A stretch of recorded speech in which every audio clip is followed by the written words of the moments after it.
اعوذ باللہ من الشیطان الرجیم بسم اللہ الرحمن الرحیم الف لام میم صاد. یہ حروف مقطعات ہیں، اور جیسا کہ میں عرض کر چکا ہوں شروع میں، ان کا حقیقی یقینی مفہوم مطلب کسی کو معلوم نہیں. راز ہے اللہ اور بندے کے در، اللہ اور اللہ کے رسول کے مابین. البتہ یہ نوٹ کر لیجئے یہاں چار ہیں، اس سے پہلے دو الف لام میم سورہ بقرہ سورہ آل عمران، یہاں الف لام میم صاد ہے. دو صورتیں ایسی ہیں کہ جن میں چار چار حروف آئے ہیں، الف لام میم صاد، الف لام میم را. کتاب انزل الیک فلا یکن فی صدرک حرج منہ، یہ کتاب ہے محمد صلی اللہ علیہ وسلم جو آپ پر نازل کی گئی ہے، تو نہیں ہونا چاہیے آپ کے جی میں کچھ تنگی اس کی وجہ سے. کس وجہ سے تنگی ہوتی تھی حضور کو صلی اللہ علیہ وسلم؟ اگرچہ آپ نے اپنی پوری جان ہلکان کر دی تھی، لیکن جب لوگ ایمان نہیں لاتے تھے تو آپ کو یہ فکر ہوتی تھی کہیں میری کوئی کوتاہی تو نہیں ہے. شریف آدمی کا معاملہ یہ ہوتا ہے. عام آدمی جو ہے وہ اپنی غلطیوں کا وبال بھی دوسروں پر ڈالتا ہے، اپنی غلطی نہیں دیکھے گا، اس نے یہ کر دیا تھا، اس نے یہ کیا، اس کی وجہ سے یہ ہو گیا، اپنے آپ کو صاف بچائے گا. لیکن شریف انسان جو ہے وہ ہمیشہ دیکھتا ہے میری خطا کیا ہے، کہیں میری غلطی تو نہیں، کوئی میری کوتاہی تو نہیں.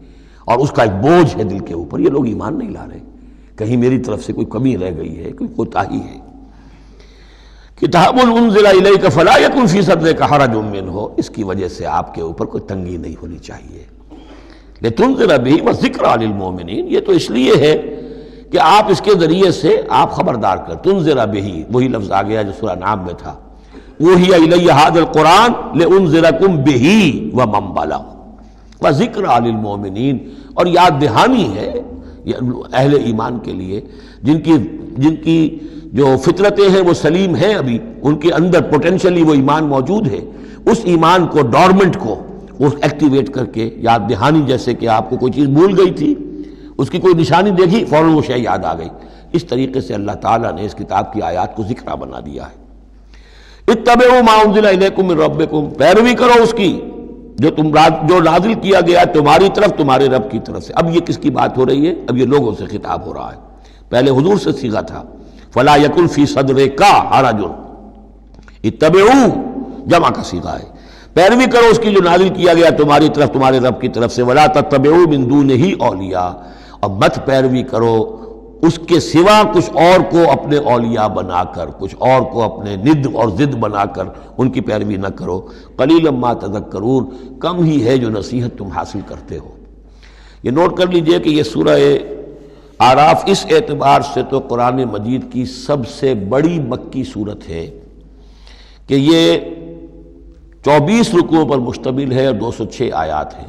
24 رکوع، مکی سورت کوئی اتنی نہیں ہے. اور دوسری جیسے کہ مدنیات میں سب سے بڑی سورہ بقرہ ہے، 40 رکوعوں پر مشتمل.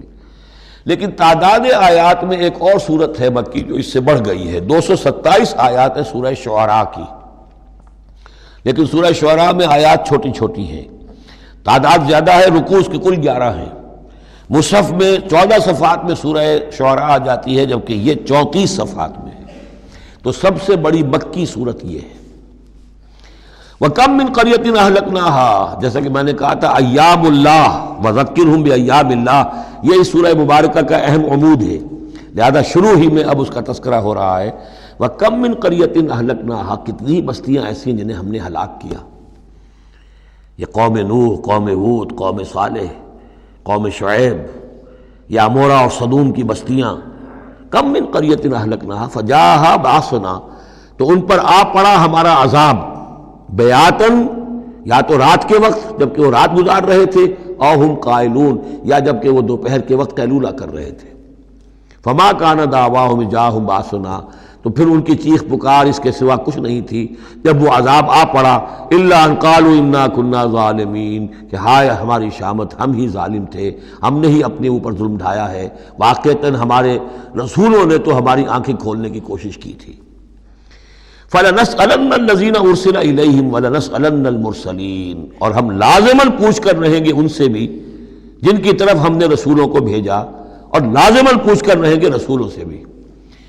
یہ بھی فلسفہ رسالت کا بہت اہم جو ہے موضوع ہے جو اس ایک آیت میں آیا ہے، اور بڑے زور شور کے ساتھ آیا ہے، بڑی جلالی شان کے ساتھ آیا ہے. دیکھیے اللہ رسول بھیجتا ہے کسی قوم کو خبردار کرنے کے لیے. اب اس پر ایک بڑی بھاری ذمہ داری آ گئی. اگر وہ کوتاہی کرے تو قوم سے پہلے اس کی پکڑ ہو جائے گی. سمجھ لیجیے اس بات کو. الرب رب وَإِن تنزل والعبد عبد وَإِن ترقى.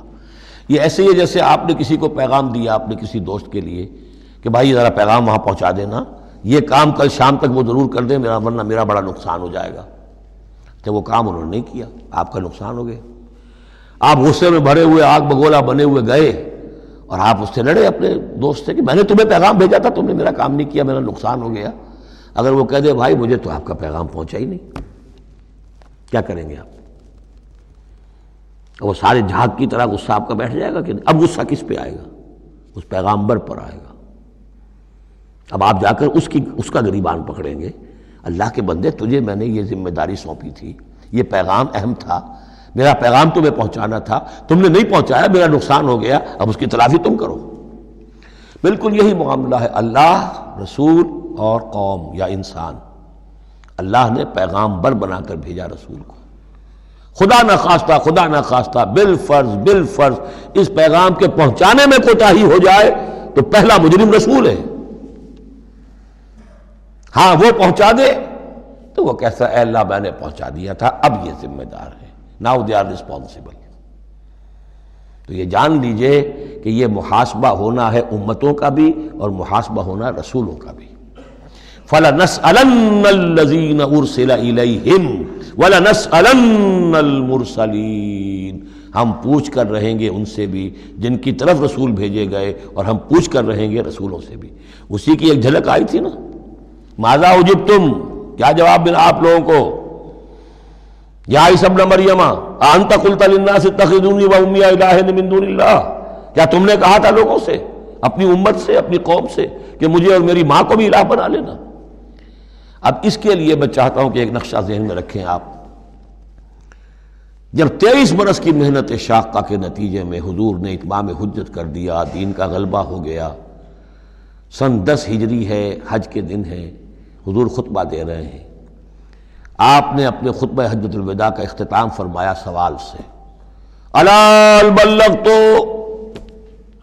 لوگوں میں نے پہنچا دیا کہ نہیں؟ اور پورے مجمع نے جواب دیا، انا نشهد انك قد بلغت ونصحت واديت. اور ایک روایت میں آتا ہے انا نشهد انك قد بلغت الرسالة واديت الامانة ونصحت الامة وكشفت الغمة. ہاں حضور ہم گواہ ہیں، آپ نے امانت کا حق ادا کر دیا. یہ قرآن امانت تھی اللہ کی آپ کے پاس، آپ نے ہمیں پہنچا دیا. رسالت کا حق ادا کر دیا، ہماری خیرخواہی کا حق ادا کر دیا. آپ نے گمراہی کے اور ضلالت کے اندھیاریوں کے پردہ چاک کر دیا. کشفت الغمۃ. 3 دفعہ سوال کیا، 3 دفعہ جواب لیا، پھر 3 دفعہ انگلی سے انگشت شہادت سے آسمان کی طرف، پھر لوگوں کی طرف اشارہ کیا، اللہم اشہد اللہم اشہد اللہم اشہد. اللہ تو بھی گواہ ہے، یہ مان رہے ہیں کہ میں نے تیری پیغام انہیں پہنچا دیا. اور پھر فرمایا فَلْيُبَلِّغِ الشَّاهِدُ الْغَائِبَ. اب پہنچائیں وہ جو یہاں ہیں ان کو جو یہاں نہیں ہیں. میرے کندھے سے اتر کر یہ بوجھ اب تمہارے کندھوں پر آ گیا. میں رسول صرف تمہارے لیے ہوتا تو بات آج پوری ہو گئی تھی. میں تو رسول ہوں تمام انسانوں کے لیے جو قیامت تک آئیں گے. اب ان تک اس کی تبلیغ اور ابلاغ، اس کا پہنچانا تمہارے ذمہ. یہی گواہی ہے جو قیامت کے دن کھڑے ہو کر رسول دے گا. فَكَيْفَ إِذَا جِئْنَا مِنْ كُلِّ أُمَّةٍ بِشَهِيدٍ وَجِئْنَا بِكَ عَلَىٰ هَٰؤُلَاءِ شَهِيدًا. وہ گواہی جو حضور نے لی ہے اس روز، وہی گواہی ہوگی، اے اللہ میں نے اپنی اس قوم کو تیرا پیغام پہنچا دیا تھا. اب یہ ذمہ دار ہیں، یہ جواب دیں. They can't plead ignorance. یہ نہیں کہہ سکتا کہ ہمیں پتہ نہیں تھا، ہمیں بتایا نہیں گیا، معاملہ ان پر کھول دیا گیا تھا. تو یہ آیت بڑی اہم ہے. فَلَنَسْأَلَنَّ الَّذِينَ أُرْسِلَ إِلَيْهِمْ وَلَنَسْأَلَنَّ الْمُرْسَلِينَ. ہم لازماً پوچھ کر رہیں گے ان سے بھی جن کی طرف رسولوں کو بھیجا گیا، اور ان سے بھی جنہیں رسول بنا کر بھیجا گیا. وَلَنَقُصَّنَّ عَلَيْهِمْ بِعِلْمٍ وَمَا كُنَّا غَائِبِينَ. اور پھر جو کچھ ہم ان کے سامنے احوال بیان کریں گے وہ علم کی بنیاد پر کریں گے. ہم کہیں غائب تو نہیں تھے. جب جو کچھ ہو رہا تھا، جو کچھ محمد کر رہے تھے اور صحابہ کر رہے تھے ان کے، وہ بھی ہم دیکھ رہے تھے. اور جو کچھ ابو جہل اور ابو لہب کر رہے تھے وہ بھی ہم دیکھ رہے تھے. ماں کو نہ غائبین، ہم کہیں غائب تو نہیں تھے، ہاں تمہاری نگاہوں سے اوجل تھے، ہوا معکم انا معکم، تم وہ تو تمہارے ساتھ ہی ہے جہاں تم ہو، تو ہم تو خود جو ہے، تم خود گواہ ہے، ہر صورتحال جو ہے وہ ہمارے سامنے ہے۔ صدق اللہ العظیم۔